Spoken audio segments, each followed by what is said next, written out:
Boa noite, meus queridos. É mais uma vez um prazer enorme tê-los conosco neste momento, onde a gente está estudando uma série particularmente que eu gosto bastante, que fala sobre a espera do Messias. Por que a gente se prepara tanto? Por que as casas estão começando a se enfeitar para o Natal? A espera deste momento tão maravilhoso, tão esperado, principalmente pelas crianças, pelos presentes, mas também nós adultos esperamos ansiosos este momento. A gente começou essa série na semana passada falando da espera do Messias, de por que a gente precisa um Messias, por que é importante o Messias na nossa vida, desde a queda em pecado e a primeira promessa do envio do Salvador até o nascimento do Salvador se passaram mais ou menos 4.000 anos. Então é muito tempo de espera. E hoje a gente vai ver um pouquinho sobre essa espera, o significado dessa espera na vida das pessoas, o que isso significou. E Deus colocou pessoas especiais para falarem dessa espera. E essas pessoas especiais são chamadas de profetas.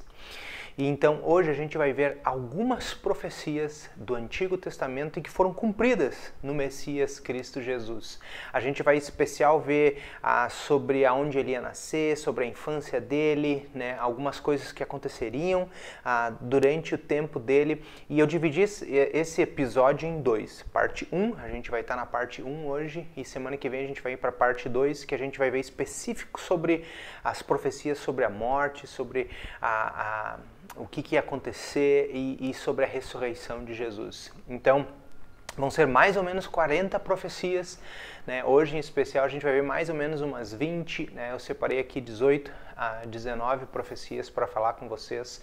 Então, não saia daí, né? A gente quer iniciar esse momento, então, em nome de Deus Pai, Deus Filho e Deus Espírito Santo. E começamos hoje, então, a espera. Anos de profecia.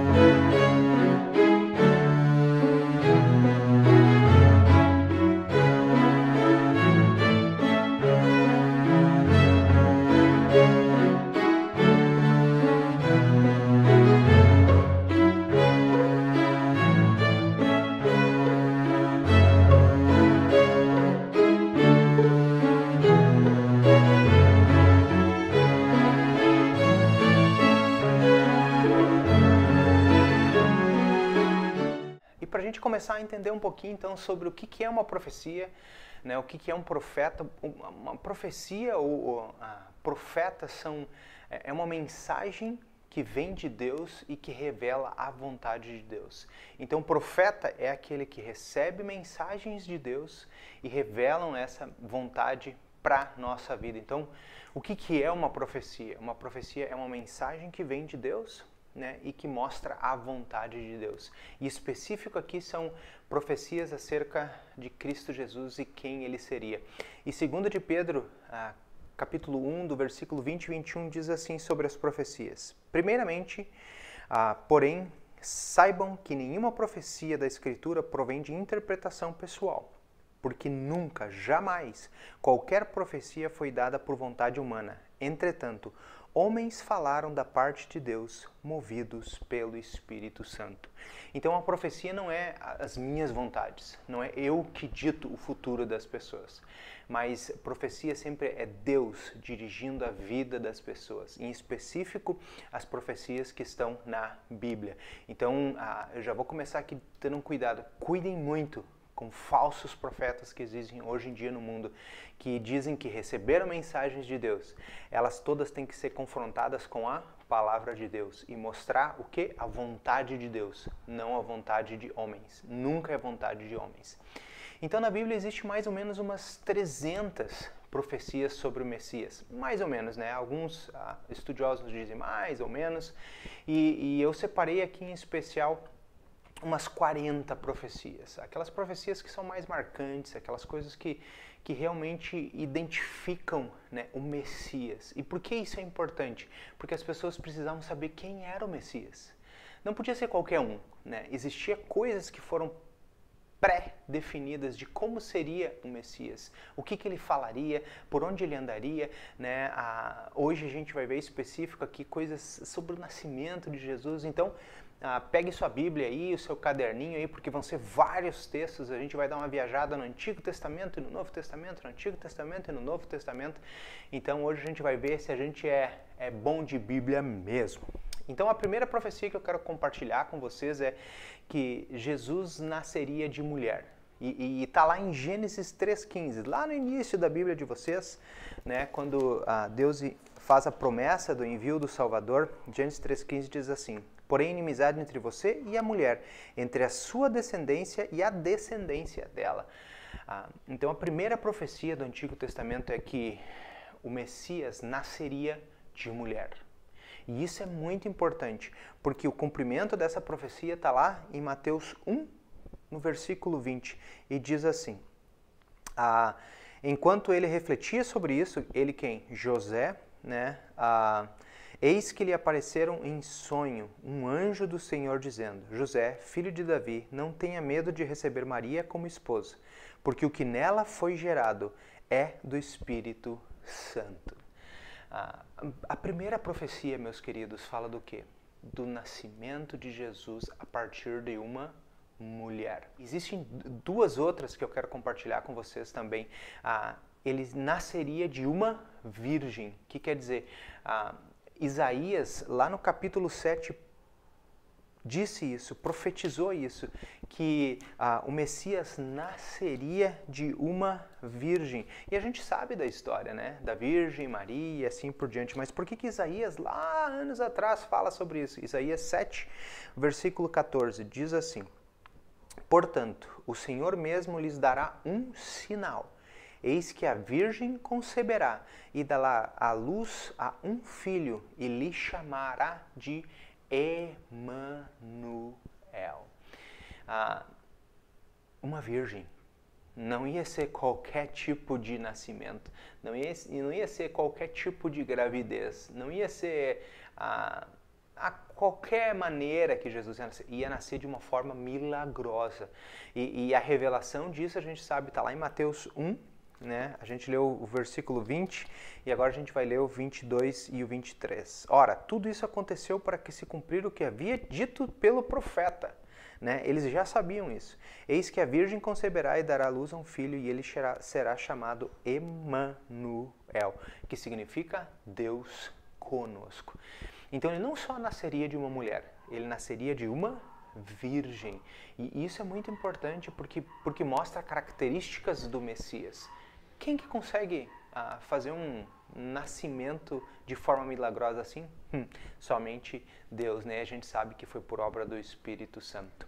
Outra que eu quero compartilhar com vocês é que ele, lá em Miqueias, já falava específico aonde Cristo Jesus ia nascer. E pensem nisso, porque às vezes a gente fica refletindo sobre essas coisas e como que podia saber específico aonde Jesus ia nascer, lá em Belém, né, a cidadezinha bem conhecida, né, a gente conhece, né, pela história do nascimento de Jesus, mas Miqueias, anos antes, lá em Miqueias 5, versículo 2, diz assim: e você, Belém Efratá, que é pequena demais para figurar como grupo de milhares de Judá, de você me sairá aquele que há de reinar em Jerusalém, e cujas origens são desde os tempos antigos, desde os dias até a eternidade. E a gente sabe a revelação, né? Mateus 2, no versículo 1, diz bem assim: tendo Jesus nascido em Belém da Judéia nos dias do rei Herodes, eis que vieram os magos do Oriente a Jerusalém. Jesus era de Nazaré, né? Todo mundo sabe o Galileu, o Nazareno, né? Mas os pais deles tiveram que ir, né, até Belém para se registrar. Isso já estava nos planos de Deus. E ele nasceu aonde? Aonde o profeta disse que ele iria nascer, em Belém. A outra profecia que é legal também, é importante a gente saber da genealogia de Jesus, né? Ele viria de uma genealogia. A árvore genealógica é muito importante na Bíblia, tanto no Antigo Testamento quanto no Novo Testamento. A Mateus começa, né, o seu evangelho com a árvore genealógica, porque isso é muito importante. Então, a linhagem de Jesus, ou do Messias, daquele que viria, seria da linhagem de Davi e também viria da tribo de Judá. Então, da linhagem de Davi, Isaías diz o seguinte, assim, lá no capítulo 9 do texto de Isaías, 9, versículo 7, diz assim: ele estenderá o seu governo e haverá paz sem fim sobre o trono de Davi e sobre o seu reino, para estabelecer e para afirmar com juízo e com justiça, desde agora e para sempre. Isaías estava dizendo que Jesus é da descendência de Davi. Lucas, capítulo 1, versículo 32 e 33. Aí diz assim, falando da linhagem que ele ia ser descendente de Davi. Este será o grande e será chamado Filho do Altíssimo. O Senhor lhe dará o trono de Davi, o seu pai. Então, nós sabemos que Jesus é da linhagem de Davi. Nós sabemos que ele veio da tribo de Judá, né? O próprio texto de Lucas fala isso, né? No capítulo 3, no versículo 33, que Jesus é da linhagem, né, de Judá, da tribo de Judá. Diz ali, filho de Aminadab, filho de Aminim, filho de Armim, filho de Herom, filho de Pérez, filho de Judá. Está falando da genealogia de Jesus também lá em Lucas capítulo 3. Então, por que essas coisas são importantes? Porque a gente precisa saber que o Messias, ele era da descendência de Judá, ele era da tribo de Judá, ele era descendente de Davi. Ele também seria chamado Emanuel, a gente leu antes no capítulo 7, 14 lá de Isaías, e vimos, né, em Jesus, a Virgem conceberá e dará o nome de Emanuel, que significa Deus conosco. A gente sabe das importâncias, né? A gente está esperando Deus conosco, o Emanuel. É o Jesus, aquele que está conosco todos os dias ao nosso lado. Outra profecia legal, é uma profecia não tão conhecida assim, mas que as pessoas falam e tem bastante importância, que ele passaria um tempo no Egito. Logo depois do nascimento de Jesus, ele teve que ir para o Egito porque, né, o rei mandou matar todas as crianças até 2 anos, porque tinha escutado, né, entre os magos o que tinha acontecido. E Oséias já preveu isso, né? Oséias capítulo 11, do versículo 1, diz assim: quando Israel era menino, eu o amei, e do Egito chamei o meu filho. Alguns estudiosos até dizem, viu, ele falou que ia nascer de Belém, mas também ele falou que ia vir lá do Egito, e a gente sabe muito bem o que aconteceu aqui, né? Como os planos de Deus são interessantes, lá em Mateus 2, 14 e 15, depois da visita dos magos, olha que diz assim: levantando-se José, tomou de noite o menino e a sua mãe e partiu para o Egito, onde ficou até a morte de Herodes. Isso aconteceu para se cumprir o que havia sido dito pelo Senhor por meio do profeta: do Egito chamei o meu filho. A gente sabe que nada de Deus é por acaso, nada de Deus é mais ou menos. Deus tem tudo planejadinho na vida. O massacre também, né, que aconteceu, que Jesus teve que fugir, né, por causa desse massacre que aconteceu aqui, né,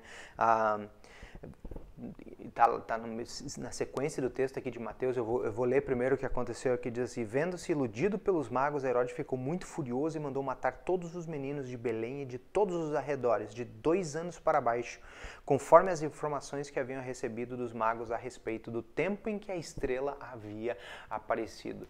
E quem preveu isso foi Jeremias, né?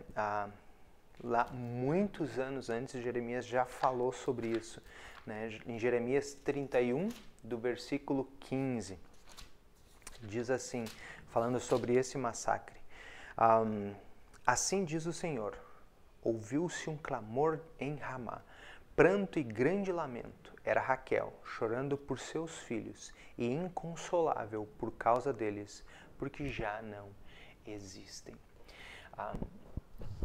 Foi algo muito doloroso, foi algo muito sofrido, né? Graças a Deus, graças aos planos de Deus, os magos do Oriente vieram visitar, deram presentes para Jesus e para sua família, e ele conseguiu passar um tempo no Egito com esse dinheiro, porque senão ele teria sido massacrado já com todas as outras crianças que foram massacradas naquela época. Outra profecia legal, um mensageiro preparou o caminho. A gente sabe que João Batista preparou o caminho de Jesus, a gente já escutou essa história várias vezes, e Isaías 40 previu isso, né, ou profetizou isso.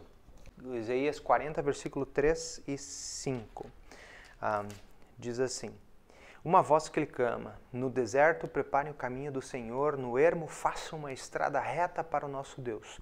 Todos os vales serão levantados e todos os montes e colinas serão rebaixados.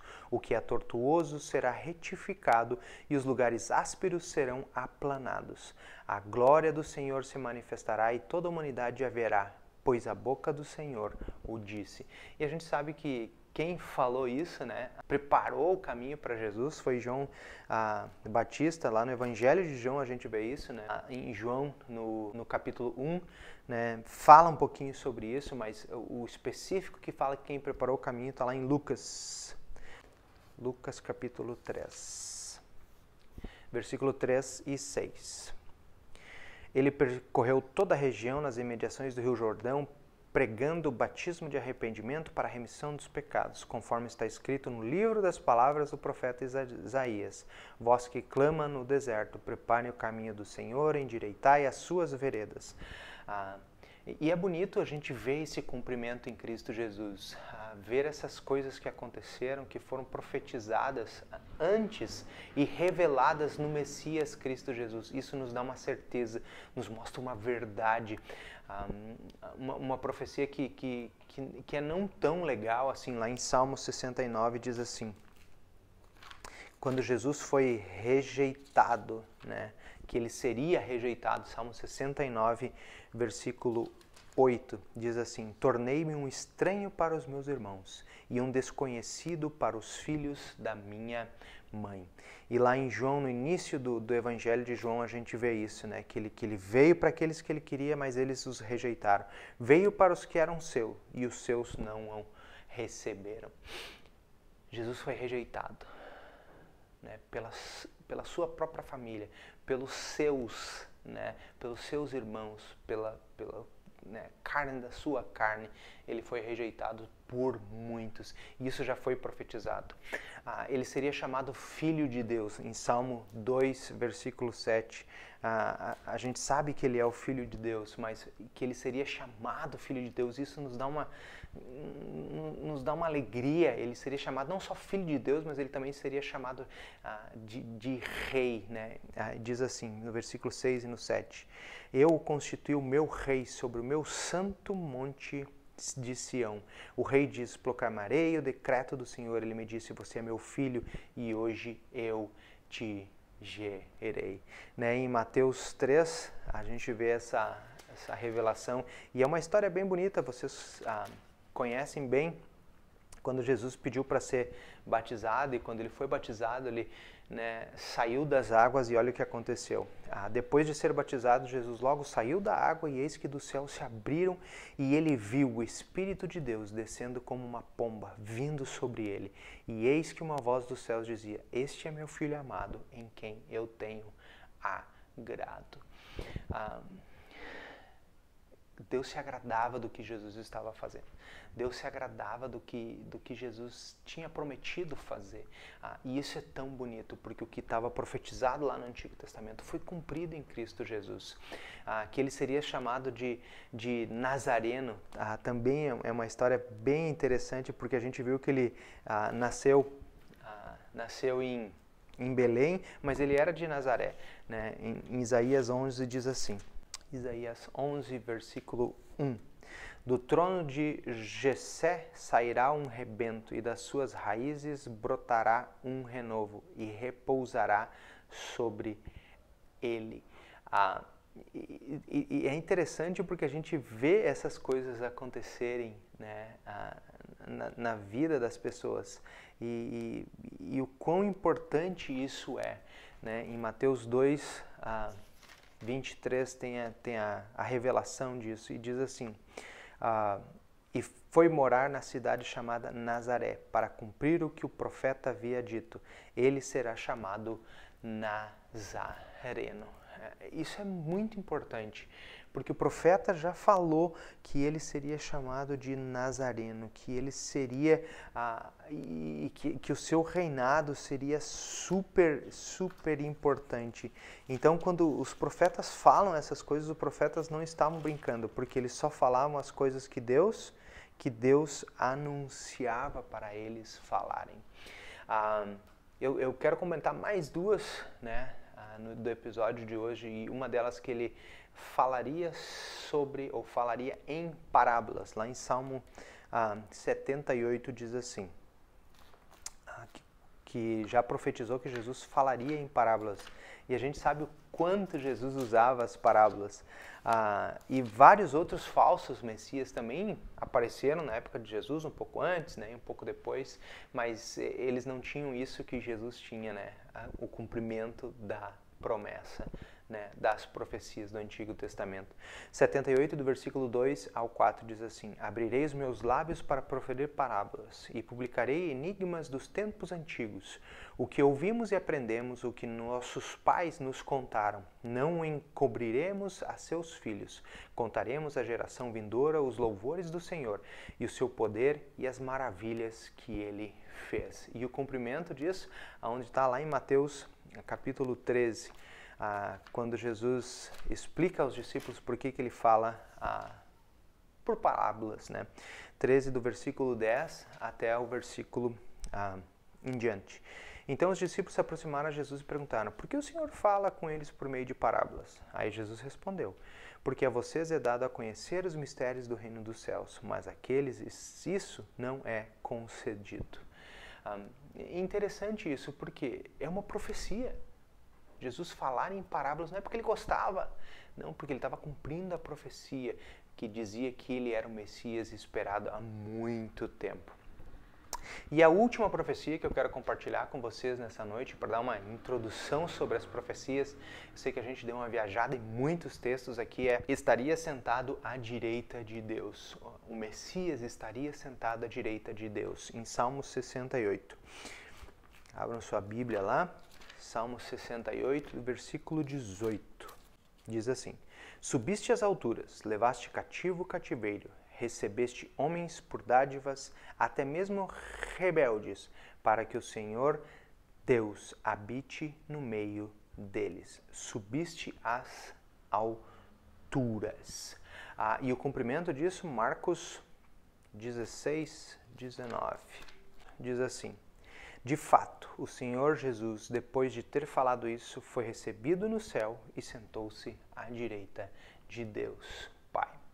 Por que essas profecias são importantes, meus queridos? Para a gente ter certeza que o nosso Senhor e Salvador Jesus Cristo é o Messias, esperado no Antigo Testamento, que por muitos foi aguardado, né? E ele foi recebido, e ele é verdadeiro, e ele é a verdade. Então, meus queridos, semana que vem, não perca o próximo episódio da Espera, Anos de Profecia, parte 2. E aí a gente vai ver profecias específicas sobre a morte, como seria a morte de Jesus, detalhes sobre a morte de Jesus, detalhes que passam desapercebidos, e que a gente vai ver essas profecias e o seu cumprimento no Novo Testamento. Então fiquem na paz, que Deus Pai, Filho e Espírito Santo abençoem vocês. Fique com Jesus e até o próximo episódio. Tchau!